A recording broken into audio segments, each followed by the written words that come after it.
ठीक है, तो यहाँ पर लाइबिलिटी ट्रांसफर कर दी हम लोग, सन्ड्री क्रेडिटर ट्रांसफर कर दिए, बिल्स पेबल ट्रांसफर कर दिया और वर्कमैन कॉम्पेंसेशन फंड 3000 ट्रांसफर कर दिए, तो 18000 यहाँ आ गए। और इसको भी टोटल कर देंगे हम लोग, 13 7 20 20 और 12 32 32 10 42 47 75,000 रुपया शायद यहाँ का टोटल आ जाएगा। ठीक है, अब आ जाते हैं हम लोग एडजस्टमेंट में। पहले बोल रहे हैं असेट रियलाइज्ड एज फॉलोज, तो बाई बैंक ब्रैकेट में लिखेंगे असेट रियलाइज्ड। क्या क्या बिका? मशीन बिका 30,000 रुपया में, फिर फर्नीचर बिका 18,000 रुपया में, स्टॉक बिका 4,000 रुपया में, डेटर्स बोल रहा है पूरा पैसा मिल गया अदर देन 1500 रुपया, तो 13,000 में हम लोग को 1500 रुपया छोड़ के बाकी मिल गया, तो डेटर्स मिल गया 11,500। इतना रुपया मेरा कलेक्शन आ गया। अब नीचे आगे क्या बोल रहे हैं, S took over investment at book value, तो इन्वेस्टमेंट कितना था 12,000 रुपया का, तो यहाँ आ जाएगा by S capital account investment taken over, कितना में ले लिया 12,000 रुपया में वो इन्वेस्टमेंट को टेक ओवर कर लिया। Discount of 300 were allowed by creditors, यानी अब जब पेमेंट करने बैठे हम टू बैंक, यहां पर आ जाएगा लाइबिलिटीज पेड, किसको पेमेंट किए? सन्ड्री क्रेडिटर को। कितना देना था हम लोग को? 8,000 रुपया, पर वो लोग मेरे को 300 रुपया का डिस्काउंट अलाउ किया, इसका मतलब हम लोग उसको कितना पेमेंट किए? 7,700 रुपया पेमेंट की। while they claims n was allowed to, n को बोला n was allowed the right to use the firm name for her business for which she paid, उसने 8,000 रुपया पे कर दिया है, तो बैंक में ही हम लोग को 8,000 रुपया और मिला है।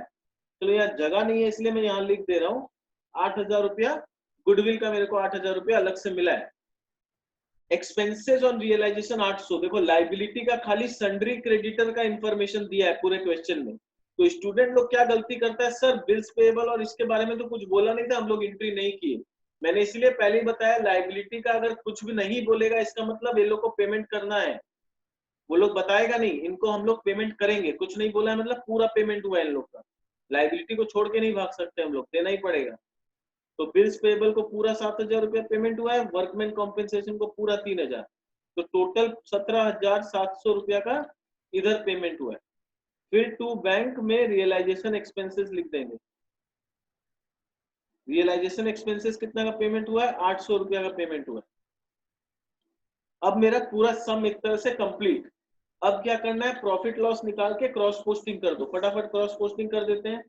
बैंक को मैंने पेमेंट किया है, तो बाई रियलाइजेशन लाइबिलिटीज पेड, कितना रुपया का पेमेंट हुआ है? 17,700 प्लस 800 18,500 रुपया का।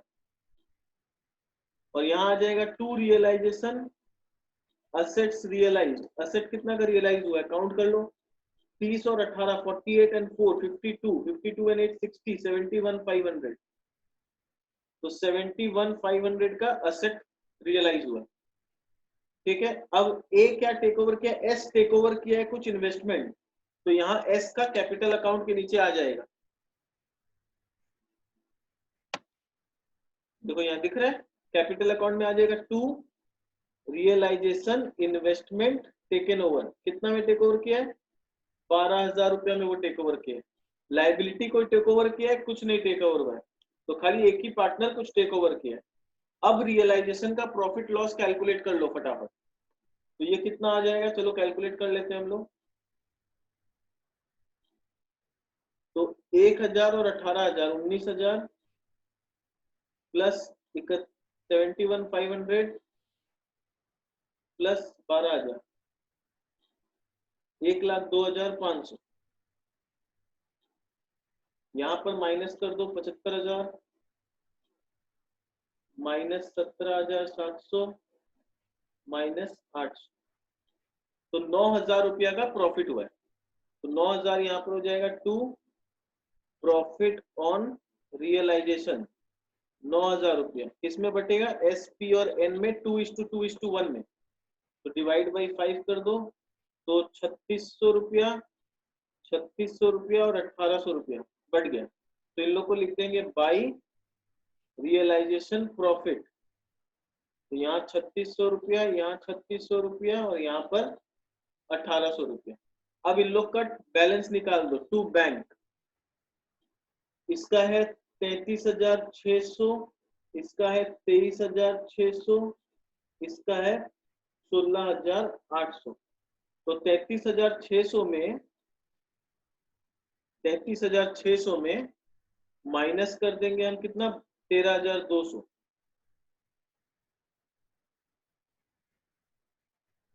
तो इसका आ जाएगा 20,400 रुपये।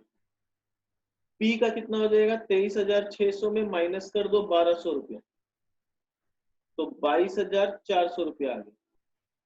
और 16,800 उसका था, उसमें माइनस कर दो 600 रुपया, 16,200 रुपया इसको पेमेंट करना है। टोटल तो तीनों का सेम ही होना है, तो इन लोग का जो पेमेंट करना है वो यहाँ लिख देंगे by partners capital account S P और एन। इसका 20,400, इसका 22,400, इसका 16,200। तो 20 और 22 42, 42 10 52 और 6 58, 59,000 पेमेंट हो गया।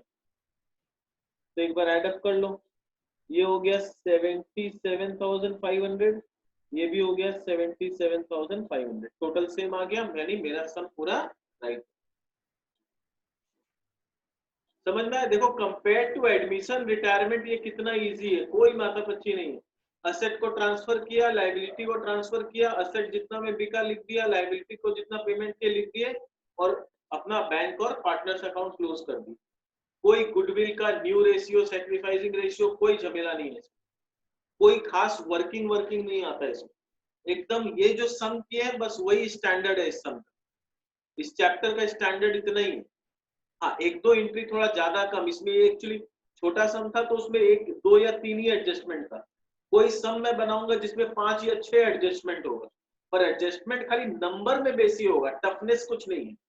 जो एडजस्टमेंट यहाँ की है वही रहेगा, टफ कुछ नहीं होता है, खाली नंबर्स एक ज्यादा या एक कम, दैट्स इट। समझ में आया? एंट्री बिल्कुल ऐसे ही किया जाता है। चैप्टर का कंसेप्ट इतना ही है और कुछ नहीं सीखना इस चैप्टर।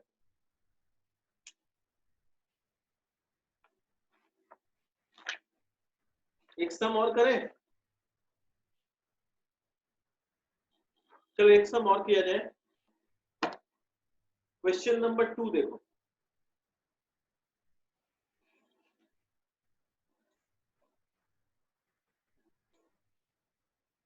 अपने को एज यूजुअल बैलेंस शीट दे दिया, ABC sharing profit in ratio 1/6, 1/3, 1/2, यानी 1:2:3 का रेशियो हो गया। Agreed upon dissolution of the partnership due to which the balance sheet are as follows। Capital में ए है, बी है और सी का देखो डेबिट बैलेंस है, सी का असेट साइड में लिखा रखा है यानी डेबिट बैलेंस है। मिसेस बी का कुछ लोन है, सन्ड्री क्रेडिटर है, जॉइंट लाइफ पॉलिसी का कुछ फंड है, आउटस्टैंडिंग सैलरी है, इन्वेस्टमेंट फ्लक्चुएशन कुछ फंड है, रिजर्व फंड है, कुछ स्टॉक रिजर्व है, सन्ड्री असेट है, उसमें जॉइंट लाइफ पॉलिसी है, इन्वेस्टमेंट है, स्टॉक है, डेटर है, बैंक है और कैश इन हैंड है। तो कैश इन हैंड और कैश एट बैंक दो अलग अलग है, हम लोग एक ही में उसको मर्ज करके बैंक में ट्रांसफर कर देंगे, या बैंक का पैसा सारा कैश में ले आएंगे, जैसा बोलेगा वैसा। Investment were taken over by A, ठीक है। Creditor of rupees 750, 7,500 were taken over by B. कितना था क्रेडिटर, 14,250 का था, तो ये बोल रहा है 7,500 का क्रेडिटर, बी बोला हम चुका देंगे। Who has agreed to settle the account with them for rupees 7425, और वो उनको कितना रुपया देगा, 7425।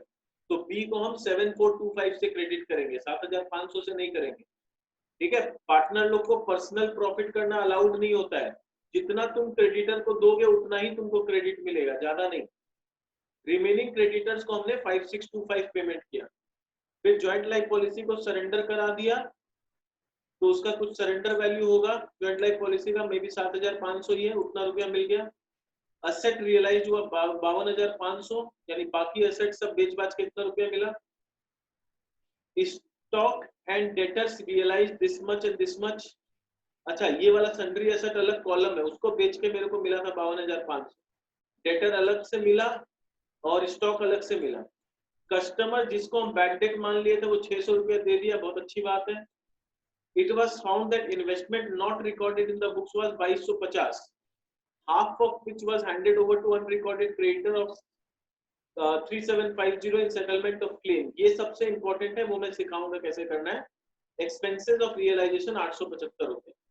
तो मोर और लेस सारा एडजस्टमेंट देखो जैसा किए थे वैसा ही है, खाली एक तो ये एक्स्ट्रा अच्छा वाला एडजस्टमेंट है जिसमें थोड़ा दिमाग चलाना है, बाकी सब एज इट इज है, कुछ नया नहीं सीखना है, कुछ नया नहीं करना। ठीक है, चलो अपने एंट्री करते जाते हैं क्या क्या है।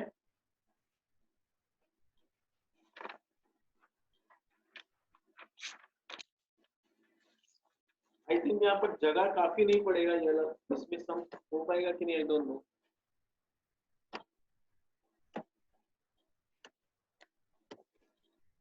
दूसरे जगह करते हैं इसको, इसमें जगह काफी नहीं होगा।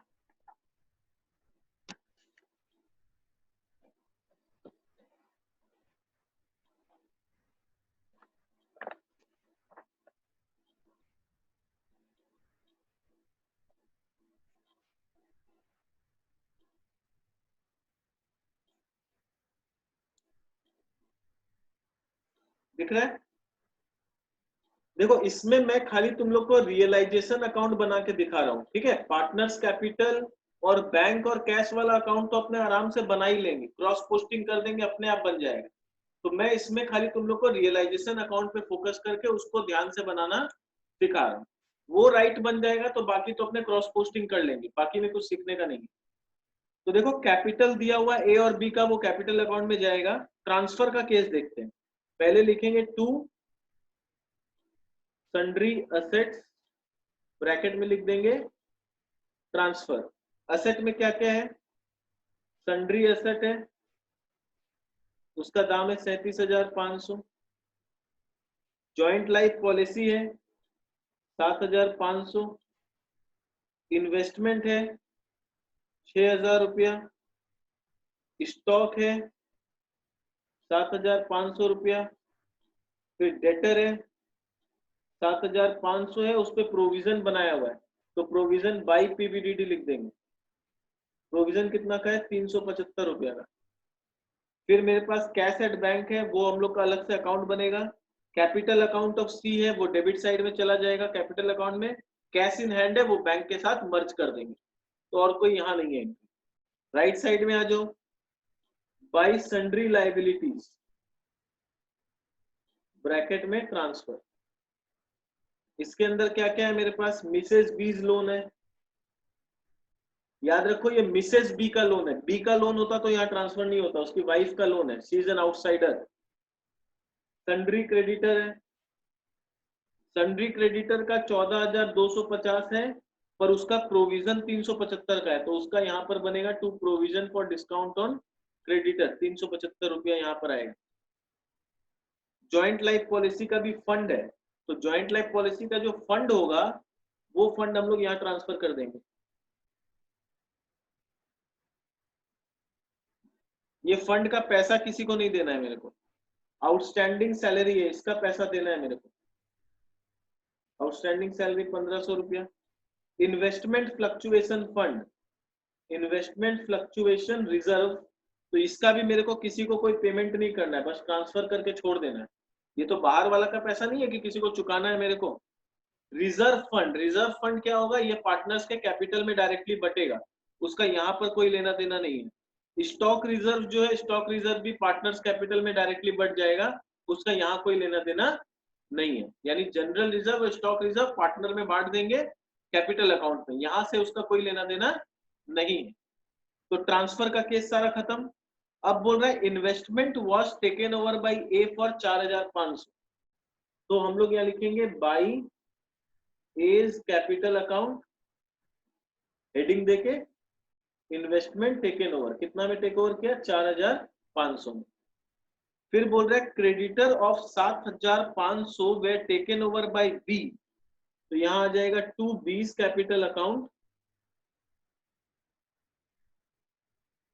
यहां लिखेंगे क्रेडिटर टेकन ओवर, कितना में लिया? 7,425 पे लिया। 7,500 का था पर वो तो लिया 7,425 पे, तो उतना ही देंगे। फिर रिमेनिंग क्रेडिटर्स को हमने पे किया 5625, तो यहां आ जाएगा टू बैंक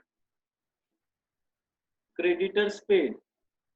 बाकी क्रेडिटर को कितना पेमेंट किया हमने? 5625 पेमेंट किया। Joint life policy was surrendered and sundry assets realise 52,500, तो बाई बैंक आ जाएगा, उसमें लिखेंगे JLP सरेंडर्ड, उसको सरेंडर करके कितना पैसा मिलेगा? 7,500 रुपया। फिर हो गया बाकी सन्ड्री एसेट्स कितना रियलाइज किया? वो रियलाइज किया 52,500 रुपया। उसके बाद क्या हुआ? स्टॉक रियलाइज किया, डेटर रियलाइज किया, तो स्टॉक दिया मेरे को 5250, डेटर्स रियलाइज किया मेरे लिए 6750।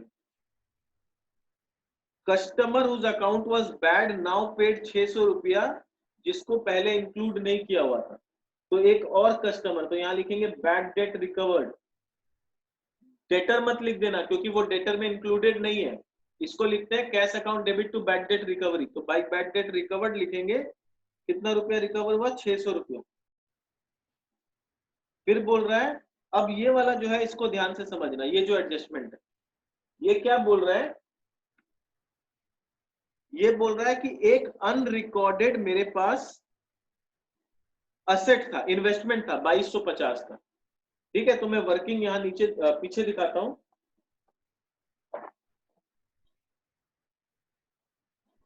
तो एक अनरिकॉर्डेड मेरे पास इन्वेस्टमेंट था, कितना का? 2250 रुपया का, और एक अनरिकॉर्डेड लाइबिलिटी था, वो लाइबिलिटी था 3750 का, ठीक है। बोल रहा है हाफ ऑफ विच, यानी ये जो इन्वेस्टमेंट है इसका आधा 1125 रुपया का, ये एडजस्टमेंट करने में मेरे यूज हो गया। इससे इसका 1125 का इन्वेस्टमेंट से मैंने क्या किया? Half of which was handed over to unrecorded creditor in settlement of 1875, यानी इसका 1875 को मैंने सेटल कर लिया, तो यानी इसका आधा दे दिया, यानी 1125 का एसेट देके 1875 का लाइबिलिटी चुका दिया। तो अब इसका भी 1875 रुपया लाइबिलिटी पेंडिंग है, और इसका मेरे को इन रिकॉर्ड इन्वेस्टमेंट 1125 का मेरे पास है। अब क्या करना है? Remaining half of was sold for 975, अब इसको हमने 975 रुपया में बेच दिया, और इसको हमने कुछ बोला नहीं है तो पूरा 1875 पेमेंट करना पड़ेगा, तो ये पेमेंट बोल के दिखाएंगे और ये रिसिप्ट बोल के दिखाएंगे। तो कैसे आएगा?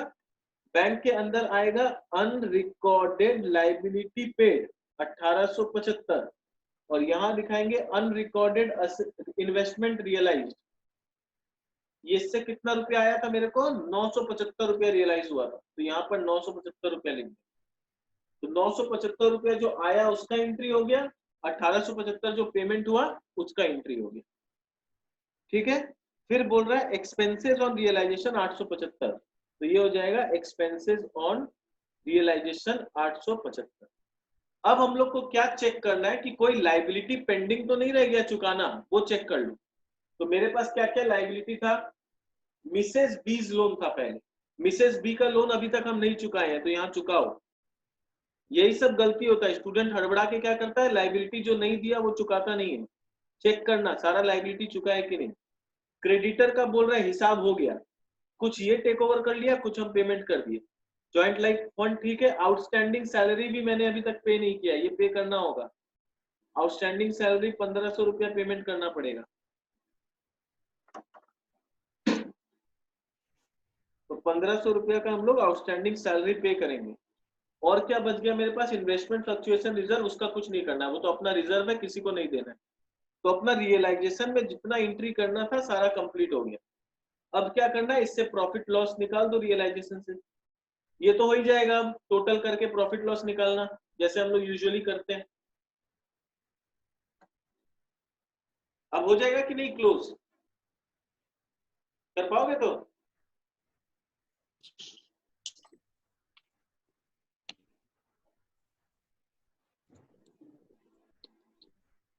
Sorry sir, sorry. अरे कोई बात नहीं, ठीक है। ये रियलाइजेशन अकाउंट अपने क्लोज कर लेंगे ना। अब कोई दिक्कत तो होगा नहीं। हाँ भैया। हाँ, इसको क्लोज करके फिर पार्टनर्स कैपिटल में क्रॉस पोस्टिंग कर लो, बैंक को टैली कर दो जैसे करते हैं, बैंक में भी क्रॉस पोस्टिंग करके टैली कर देंगे। देखो इतना ये जो सम अपने किए ना, this is one of the best question, इस चैप्टर का one of the best question है ये जो किया है अभी, समझ में आया? तो इससे टफ कुछ नहीं आना, और ये भी कितना आराम से सॉल्व हो गया, सारा रियलाइजेशन ट्रांसफर करके फटाफट सॉल्व कर दो, इस चैप्टर में इतना ही है। तो ये ऑलमोस्ट अपना पूरे पार्टनरशिप सेक्शन का सबसे इजी चैप्टर है। ये चैप्टर उतना इजी है नहीं, पर एक्चुअली क्या है, अपने सिलेबस में खाली इजी वाला ही पार्ट।